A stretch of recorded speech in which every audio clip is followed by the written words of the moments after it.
Inside Jeanne Lanvin's extraordinary Art Deco apartment. Inside the Musée des Arts Décoratifs in Paris, 3 rooms preserve the private world of Jeanne Lanvin.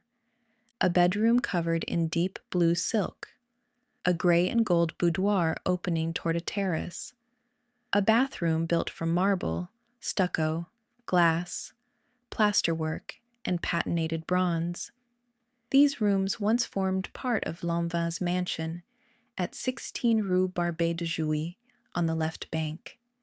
Armand Albert Rateau designed them between 1924 and 1925, when Lanvin stood among the most successful couturiers in Paris.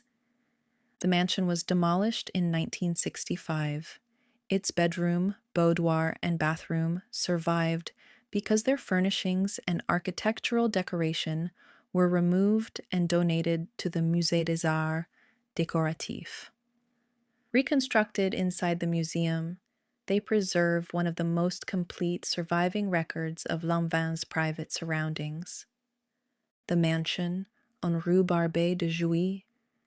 Jeanne Lanvin acquired the former mansion of the Marquise Arconati Visconti at 16 Rue Barbet de Jouy in 1920. She added a new reception wing containing a hall, library, gallery, and dining room. Rateau furnished those spaces between 1921 and 1924, before turning to Lanvin's private apartment. The house reflected the scale of the business Lanvin had built since opening her millinery shop in 1889. Her company had expanded into children's clothing, women's couture, bridal wear, menswear, perfume, and interior decoration. Her daughter Marguerite, later Marie Blanche de Polignac, remained closely connected to both the business and its imagery. Lanvin and Rateau established Lanvin Décoration in 1921. The company designed furniture, fabrics, carpets, boutiques, theatrical interiors, and private residences. Rateau had trained at the École Boulle and developed a style shaped by classical antiquity, archaeological objects, Persian art, and the natural world. His furniture often incorporated birds, flowers, leaves, claws, and animal legs. At Rue Barbet de Jouy, he designed the private rooms as complete interiors. Furniture, wall coverings, fittings, lighting, and architectural decoration were created together. The private apartment. The bedroom, boudoir, and bathroom occupied a private area on the second floor, reserved for Lanvin, her family, and a small circle of intimates. The rooms formed a connected suite, with the boudoir positioned between the bedroom and the terrace. Rateau repeated certain motifs across the apartment, especially daisies and pheasants. He also returned to the same materials in different combinations: silk, carved oak, painted wood, bronze, glass, marble, stucco, and gilding. The result was highly personal. Lanvin's command of color and textile work met Rateau's interest in sculpture, ancient forms, and custom furniture. The bedroom in Lanvin blue. The bedroom was created in 1925 and covered almost completely in silk of the color traditionally known as Lanvin blue. The shade has long been associated with Lanvin's admiration for the Italian primitives, particularly the intense blues found in the work of Fra Angelico. The blue silk was far more than a simple wall covering. Along its lower section, the fabric was machine embroidered with palm leaves, rosettes, and daisies. White and orange-toned cotton thread was combined with copper wire, allowing parts of the design to catch the light. The work was produced in Jeanne Lanvin's own workshops. The same fabric appeared on the bedspread, draperies, and radiator covers, carrying the pattern across several parts of the room. Daisies had an immediate personal meaning. Marguerite, the name of Lanvin's daughter, is also the French word for daisy. Rateau extended the flower beyond the textiles. The motif was carved into the curved wooden baseboard and the room's archways. It also appeared on bronze furniture finished with an antique-style patina. Pheasants appeared on other pieces and continued into the adjoining boudoir. The room's larger furnishings were made from patinated bronze. Their dark sculptural surfaces stood against the blue silk and pale painted wood. The chairs were made from varnished oak and upholstered with needlepoint tapestry. The museum identifies needlepoint as one of Lanvin's favorite pastimes. Even the door fittings carried a personal association. Gilt bronze doorknobs incorporated glass paperweights collected by Lanvin. They were placed on the doors leading toward the private staircase serving the bedroom and boudoir. Watteau treated the smallest fittings with the same attention given to the major furniture.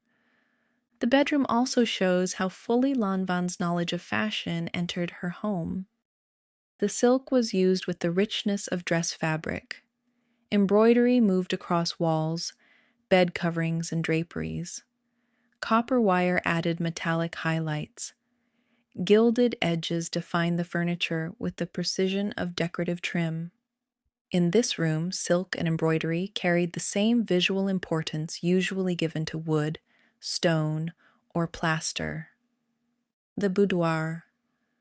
The boudoir stood between the bedroom and the terrace. It was separated from the bedroom by a large mirrored or glazed opening that could be covered with draperies. This created a visual connection between the rooms while allowing the boudoir to be closed from view.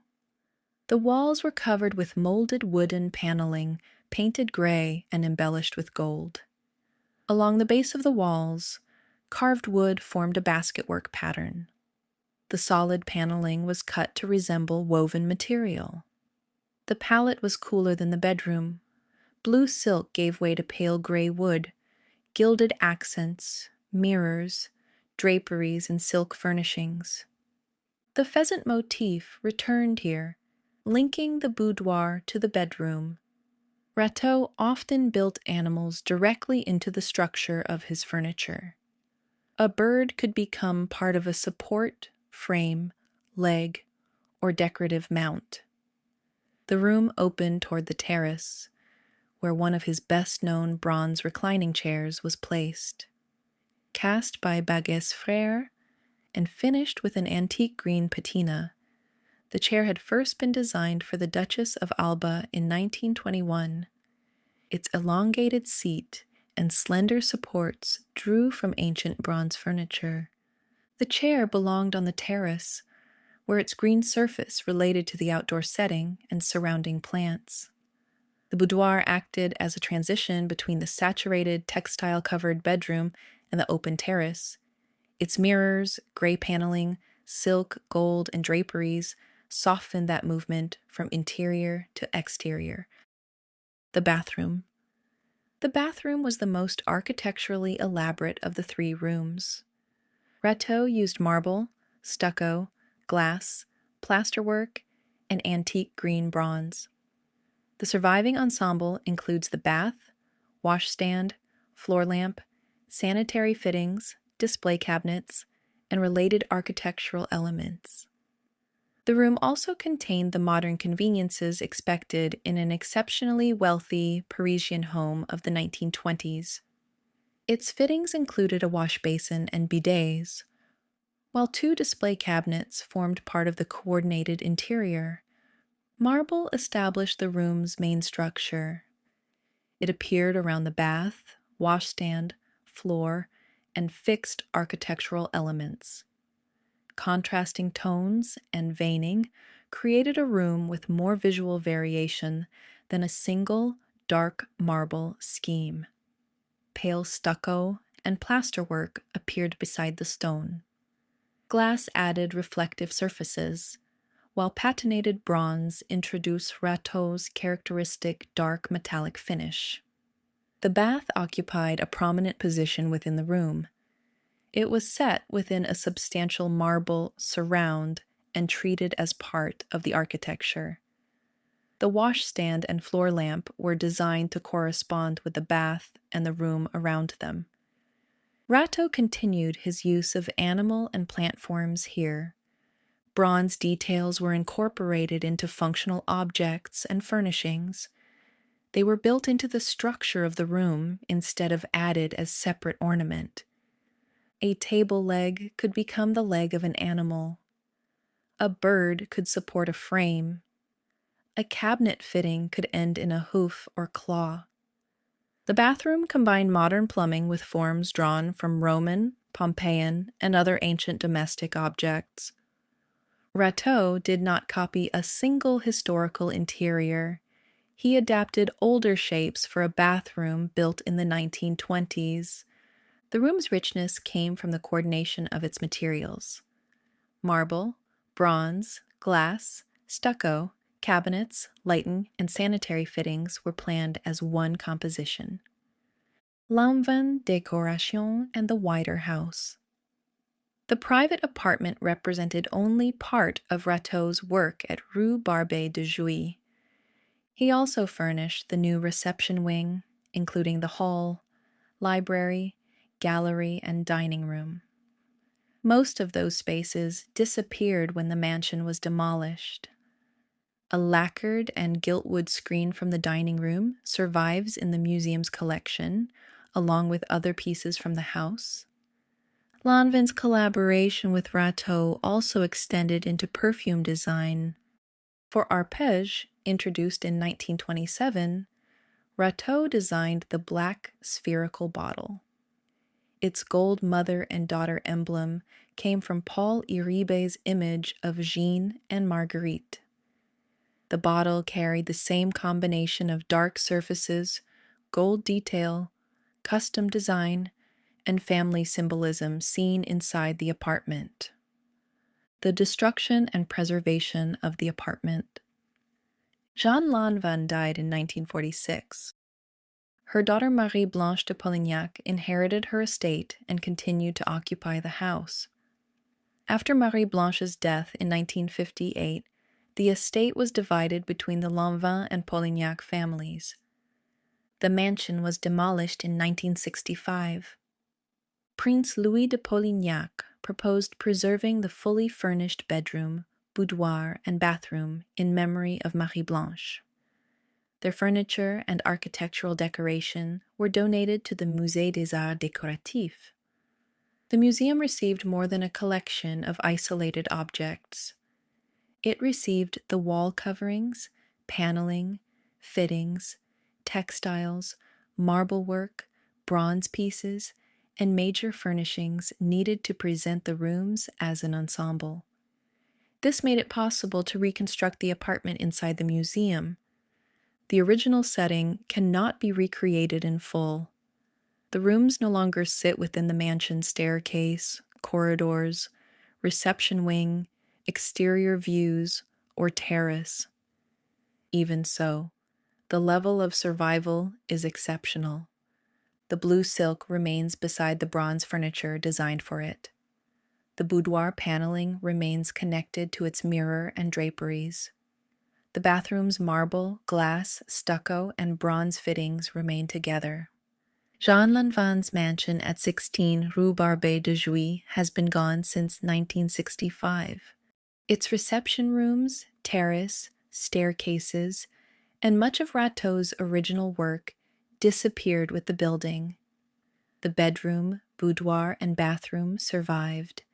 Inside the Musée des Arts Décoratifs, Lanvin blue silk, embroidered daisies, bronze pheasants, carved paneling, marble, glass, and gilded fittings still preserve the private environment created for one of Paris's most important couturiers. The rooms allow Watteau's furniture to remain beside the walls, textiles, fittings, and materials for which it was made. That is what makes the apartment so rare. Thank you everyone so much for watching Cultured Elegance. If you'd love to support the channel, you can become a channel member today by clicking join at the bottom of the screen. Thank you everyone so much for watching, and I'll see you in the next video.